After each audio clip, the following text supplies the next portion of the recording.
donc on a mɔgɔya faamu kɔnɔ cɛ ni muso ye dafa ɲɔgɔn de, cɛ ye cɛ, muso ye muso ye. Donc n'a fɔra ko aw ye kelen ye, kelenya mun don, kaɲa ɲɔgɔnya kelenya tɛ dɛ, égalité tɛ. Dafa ɲɔgɔnya kelenya de don. O kɔrɔ de aw fila jɛlen de ye kelen ye quoi. Donc parce que a ye dafa ɲɔgɔn ye. A b'a fɔ sisan i ye wari, i ye 2000 bien minɛ k'a fara fila ye. Donc n'e taara k'i bɛ kunkuru in dun, mɔgɔ t'a minɛ i bolo. N'i taara k'i bɛ kunkuru dɔ in dun, mɔgɔ t'a minɛ i bolo. Donc fo a ka recoller de pour qu'a ka kɛ wari dafalen. Donc an fɛ cɛ ni muso bi ten, mɔgɔya bi ten.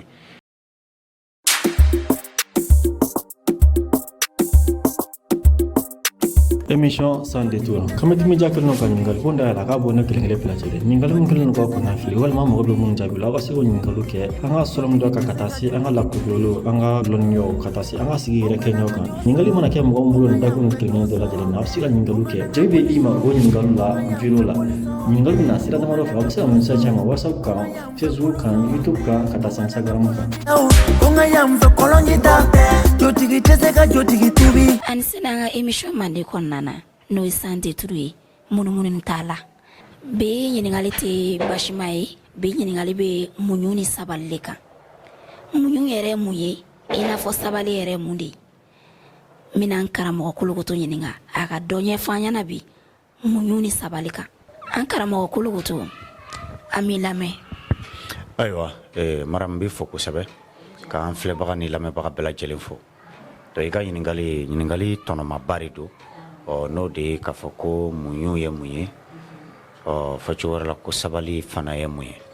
komi mɔgɔw bɛ to k'a fɔ ko muso ka ɲi ka muɲu ka sabali ko n'o kɛra k'a den bɛ barika kuma in ti barika ko in nɔfɛ kuma ti bi muɲu ani sabali kumaden yɛrɛ an b'o de nɔfɛ an fɛ kuma dɔw la an bɛ kuma kelen fɔ cogo fila kɛ ka sɔrɔ an tɛ a kalama n'i ko muɲu muɲu fɔ cogo wɛrɛ de ye sabali ye. Sabali ye arabukan tɔnɔmininen de ka don an ka kan kɔnɔ. A b'a fɔ sisan an balima julaw filɛ ɲɛ par exemple sisan an balima jula mun bɛ Côte d'Ivoire n'olu bɛna a fɔ ko fa u b'a fɔ ko fa cɛ bamuso donc fa dun ye cɛ ye ka ban donc mais u bɛ insister ka fa fɔ ka cɛ fɔ tuguni donc a b'a fɔ sisan kuma dɔ la i b'a mɛn olu da ko a bɛɛ tu ɲana k'a sɔrɔ tu in a bɛɛ in o ni tu o bɛɛ de kuma kelen mais a bɛɛ o ye bamanankan ye tu o ye français ye donc olu b'a fɔ ko a bɛɛ tu quoi c'est-à-dire an b'a fɔ ko a bɛɛ lajɛlen olu b'a fɔ ko a bɛɛ tu voilà donc a b'a fɔ a bɛɛ in o fɔra fɔcogo fila de la quoi voilà donc muɲu ni sabali fana bɛ ten donc muɲu ani sabali bɛɛ kɔrɔ kelen sabali in y'a fɔ cogoya min na sabr arabukan tɔnɔmininen don ka don an ka kan kɔnɔ ko sabali n'o tɛ a bamanankan jɛ yɛrɛ de ye muɲu ye donc normalement n'i ye muɲu fɔ o bɛ wasa kɛ quoi y'a bon n'i ye sabali fɔ o fana o y'a kɔrɔ singanen c'est-à-dire o y'a kumaden singanen ye quoi voilà mais n'i ye muɲu fɔ o bɛ wasa kɛ bon o la an fɛ généralement u bɛ muɲu ni sabali in fɔ ka taga ni sira mun ye u b'a dagoya musow la de parce que wali miirina minnu nana anw fɛ o wari miirina ninnu faamu kɔnɔ diinɛ ninnu ka faamu kɔnɔ c'est-à-dire muso la femme est une chose muso ye fɛn de ye olu bolo quoi donc i b'a fɔ i bolo min na donc o de kama ko u b'a fɔ k'i muso y'i ka foro ye k'i bɛ don a la cogo min ka di ye donc o la c'est-à-dire la femme est chosifiée k'a sɔrɔ anw fɛ muso ye i muso y'i dɔ de i ko i den y'i dɔ ye cogo min na i ko e y'i mansa i fa n'i ba dɔ ye cogoya min na donc o la mɔgɔw ye ɲɔgɔn dɔ ye ten de o de kama anw bɛ dafa ɲɔgɔnya de dɔn o de kama tubabuw bɛ égalité sugu min fɔ égalité mécanique o tɛ tiɲɛ ye o tɛ réalité humaine ye biologiquement ça c'est pas vrai ko danfara bɛ cɛ ni muso cɛ o ye danni kɛ cogo de o de b'a to cɛ bɛ cɛya ko mago ɲa muso bɛ musoya ko mago ɲa o de b'a to cɛ mago bɛ muso la muso mago bɛ cɛ la bon mun bɛ e jɛ e ka cɛya jɛ o bɛ muso la muso mun bɛ e ka musoya jɛ o bɛ cɛ la donc an b'a fɔ o de ma ko dafa ɲɔgɔnya donc tubabuw bɛ égalité mécanique mun fɔ ça c'est pas vrai o tɛ sunkun tiɲɛ ye quoi nature yɛrɛ tiɲɛ t'o ye voilà donc ka arabu fana bi ni sama dinɛ ninnu a fɔ dinɛ ma ko les religions dites révélées olu fana bi muso bila minɛn min kɔnɔ o ye fɛnya minɛ de o fana tɛ tiɲɛ ye donc an ka mɔgɔya faamu kɔnɔ cɛ ni muso ye dafa ɲɔgɔn de cɛ ye cɛ muso ye muso ye donc n'a fɔra ko aw ye kelen ye kelenya mun don kaɲa ɲɔgɔnya kelenya tɛ dɛ égalité tɛ dafa ɲɔgɔnya kelenya de don o kɔrɔ de aw fila jɛlen de ye kelen ye quoi donc parce que a ye dafa ɲɔgɔn ye a b'a fɔ sisan i ye 2000 bien minɛ k'a fara 2 ye donc n'e taara k'i bɛ kunkuru in dun mɔgɔ t'a minɛ i bolo n'i taara k'i bɛ kunkuru dɔ in dun mɔgɔ t'a minɛ i bolo donc fo a ka recoller de pour que a ka kɛ wari dafalen donc an fɛ cɛ ni muso bɛ ten mɔgɔya bɛ ten donc o ye kelen jɔlen tɛ se ka mɔgɔko mago bɛɛ ɲa muso kelen tɛ se ka mɔgɔko mago bɛɛ ɲa donc a fila jɛlen de bɛ mɔgɔya yɛrɛ jɔ sinsin donc o la o faamu kɔnɔ ni i ko ko dɔ de ka muɲu ka sabali ka sɔrɔ i ma o kuma kelen fɔ dɔ in ye a bɛ b'a fɔ i binna nin kan parce que u bɛ muɲu fɔ parce que k'a ɲɛsin mun ma c'est à dire muso mana degun sɔrɔ ko muso k'o degun kun a yɛrɛ fɛ yen ko walasa a den ka barika bon i b'a fɔ ko den ye muso kelen de ta ye ka sɔrɔ cɛ ni muso jɛ de don donc o la ni fɛn jugu kelen ni fɛn ɲuman kelen jɛra ka fɛn kelen di a bɛ kɛ dɔ ta ye o a bɛ se ka kɛ fɛn jugu ta ye a bɛ se ka kɛ fɛn ɲuman ta ye donc o la ni e ka jate de la den ɲa n'a cɛn bɛ muso de bolo donc i fɔra a kɔ kosɛbɛ quoi donc komi an ti o yɔrɔ in nɔfɛ muɲu kumaden tubabukan na a bɛ fɔ o de ma ko endurance kɔrɔ mun b'a la anw ka mɔgɔya kɔnɔ ani mɔgɔ bɛ ka bila minɛn min kɔnɔ tɛ kelen a kɔrɔ de ye ko mɔgɔ bɛ diɲɛ ko o ko de kɛ dugukolo in kan a ko pour que i sago ka sɔrɔ i bɛ se ka tɔɔrɔya dɔ sɔrɔ a la dimi dɔ bɛ se ka don i la a ko kɔnɔ i bɛ se ka dimi dɔ sɔrɔ a ko kɔnɔ i bɛ se ka sɛgɛn a ko kɔnɔ k'o sɛgɛn yɔrɔ minɛ i sago sɔrɔli kama a bɛ fɔ o de ma ko muɲu exemple la sisan i b'a ye sisan ni i bɛ ka balontan lajɛ i bɛ taa sɔrɔ balontan na mɔgɔw bɛ futi kɛ ɲɔgɔn na o mais n'e ko ko bɔn nin ye ne kɔni jetɔ ye mɔgɔ kana n tan terrain kɔnɔ futi kana kɛ na n'o don i bɛ jɛ balontan kɔ de o c'est comme si o y'a dɔ ye quoi donc ni e bɛ gagner o kan n'i bɛ perdre i bɛ perdre o kan mais o y'a dɔ ye donc o ko minnu ye a dɔ ye a man di ye o mais n'i m'o kun i tɛ se k'i sago fana sɔrɔ voilà donc an b'a fɔ o de ma ko muɲu mais n'a fɔra sisan ko e bɛ balontan na dɔ ye tan dɔrɔn e wulila ka bɔ terrain yɛrɛ kɔnɔ ka taa n'i ka sira walima ka kɛ kɛlɛ yɛrɛ ye siɲɛ kelen donc o ye perdilen de ye quoi voilà donc a bɛ ten bon o cogoya kelen na sa i b'a sɔrɔ ni muso bɛna den sɔrɔ bon k'a kɔnɔ ta kalo 9 hali diɲɛ fan dɔw fɛ sisan u bɛ mɔgɔ dɔw bɛ olu bɛ den sɔrɔ ka sɔrɔ u yɛrɛ ma a den kɔnɔ ta u b'a fɔ ko femme porteuse c'est comme si ka kɔnɔ fɛn minnu bɛ kɛ denkisɛ min bɛ kɛ cɛ la ani an b'a fɔ o ma ko kiliren ovule min bɛ kɛ muso la k'olu don ɲɔgɔn na n'olu fɛn ye den ka ɲi ka tɛmɛ sira fɛ ni o ye o sawura o cogoya ta tuma min na donc o bɛ bila muso dɔ denso la donc i b'a ye o muso bɛ o kɔnɔ ta k'o den sɔrɔ walima mɔgɔ yɛrɛ bɛ se k'a décider muso wɛrɛ yɛrɛ ka den sɔrɔ mais e de t'a dɔn tubabu la o bɛ kɛ bi-bi in na den bɛ san o san cogo la c'est à dire muso wɛrɛ b'a kɔnɔ ta k'a wolo nka depuis a m'a kɔnɔ ta o bɛnna kan ka fɔ bon ne de den don nka e de bɛna a sɛgɛn kɛ donc awɔ bi-bi in na tubabu la o bɛ kɛ donc a wari aw bɛ bɛn a wari kan n'aw bɛnna a wari kan e b'a wari d'a tigi ma donc u b'a fɔ ko femme porteuse donc bi u b'a kɛ i b'a fɔ mexicain ninnu ni latino américain minnu bɛ k'u fɛ yen minnu bɛ débrouiller la ni se t'u ye États-Unis yɛrɛ a bɛ kɛ kosɛbɛ donc u b'a k'olu de la seba tɛ minnu ye n'u mago bɛ wari la donc u b'a k'olu la i b'a fɔ mɔgɔ dɔ b'a den feere ko c'est comme si entreprise dɔ bɛ e den san quoi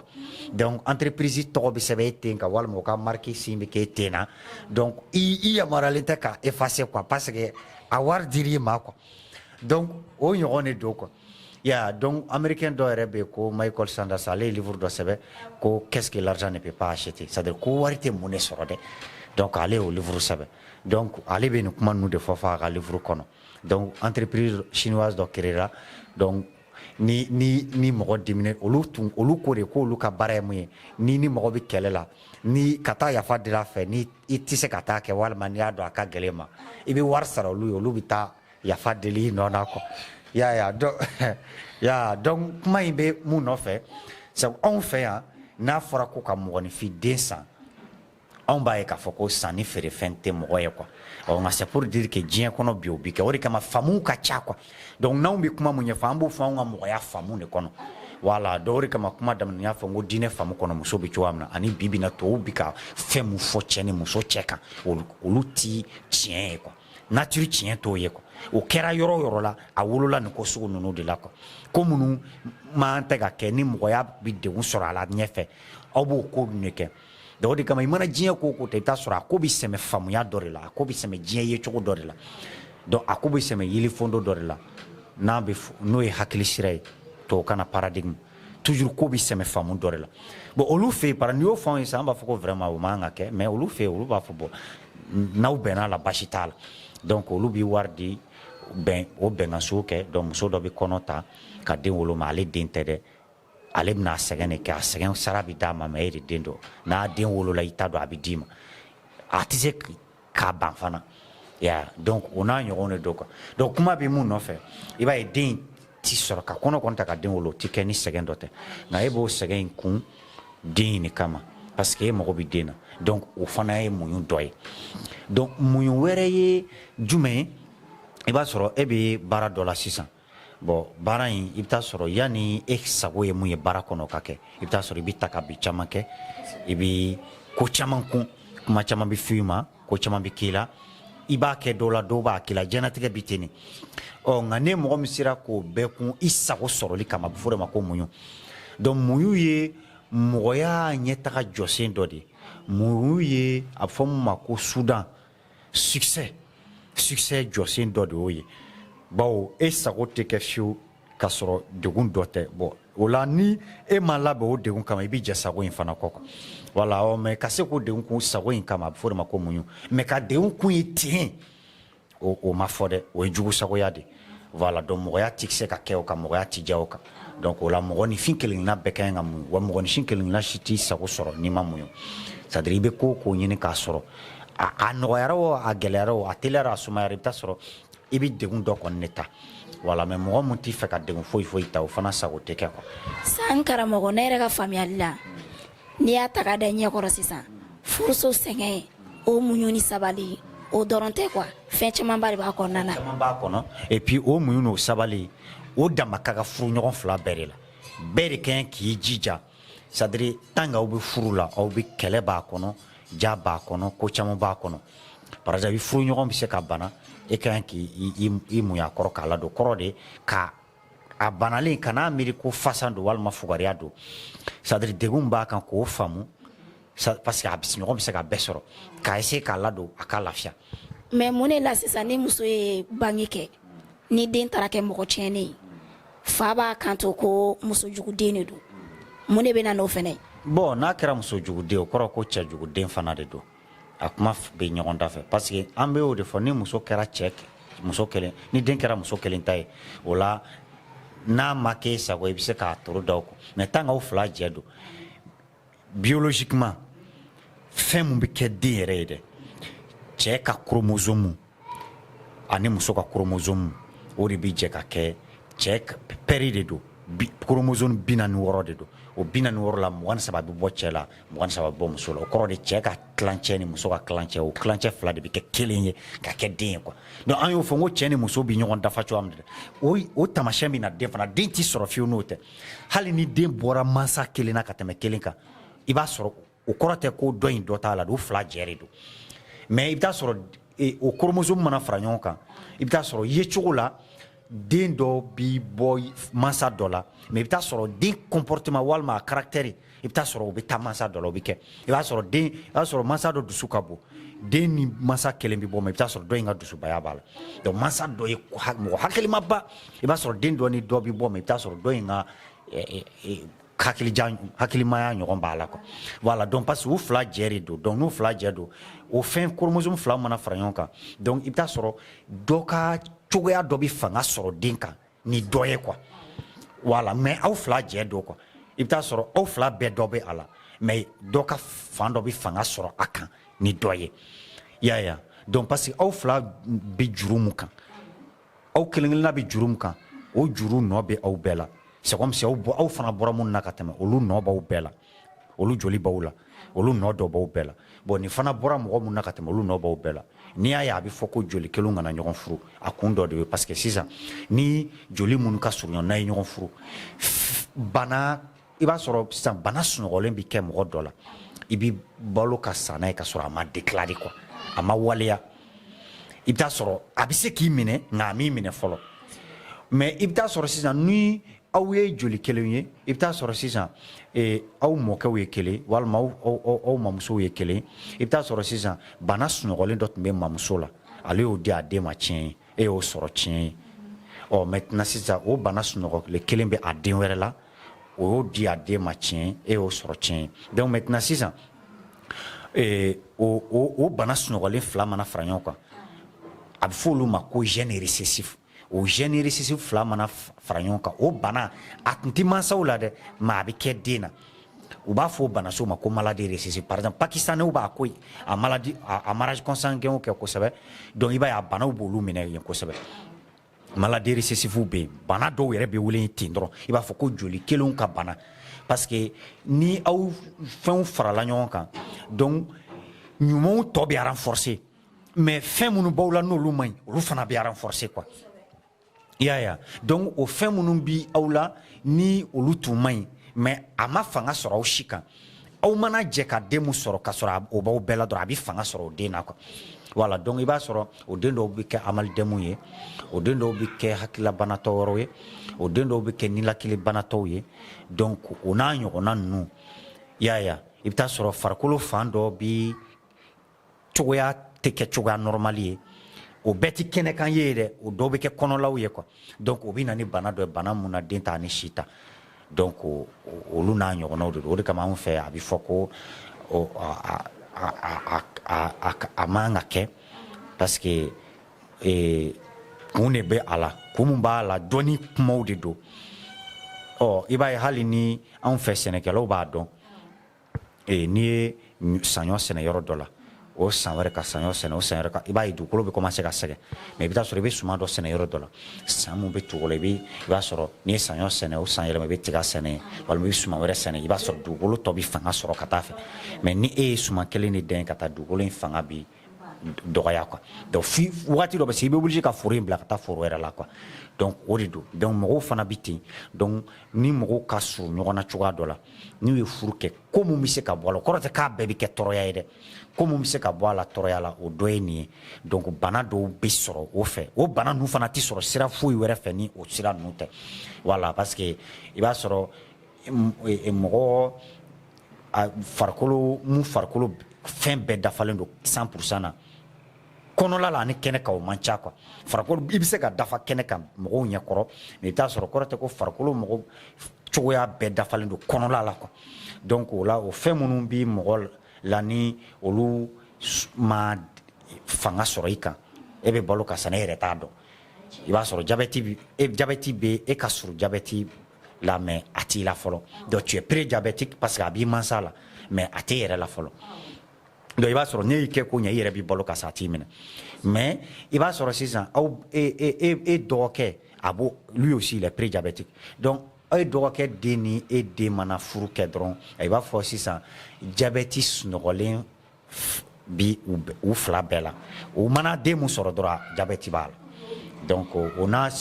a kɛnɛ ka ɲɛfɔli y'o de ye quoi donc u b'a fɔ ko maladie récessive donc c'est pour dire que yan fɛ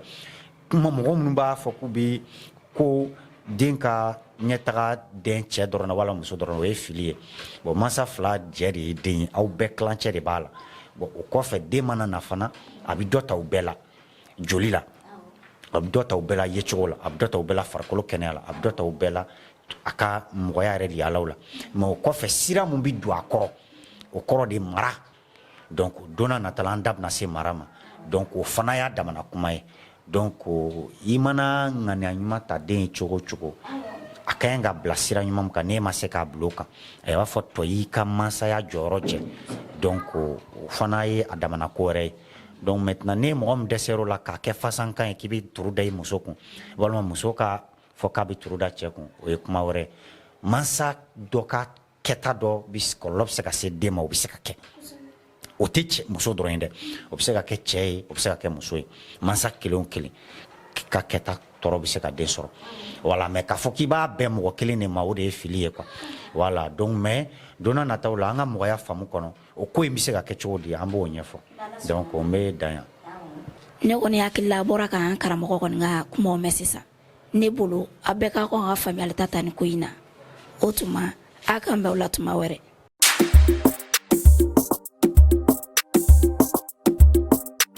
émission sans détour kamati mi jakal no kan ngal honda la ka bona kele place de ningal mun kelen ko na fili wal ma mo be mun jabi la wasi ko ningal ke anga solom do ka katasi anga la ko lolo anga lonyo katasi anga sigi re kenyo kan ningal mana ke mo mbulo nda ko kelen do la de na afsi la ningal ke jebe ima go ningal la viro la ningal na sira da maro fa wasa mun sa chama whatsapp kan facebook kan youtube kan katasi instagram kan Unga yamve kolonjita, jotigi teseka jotigi tibi.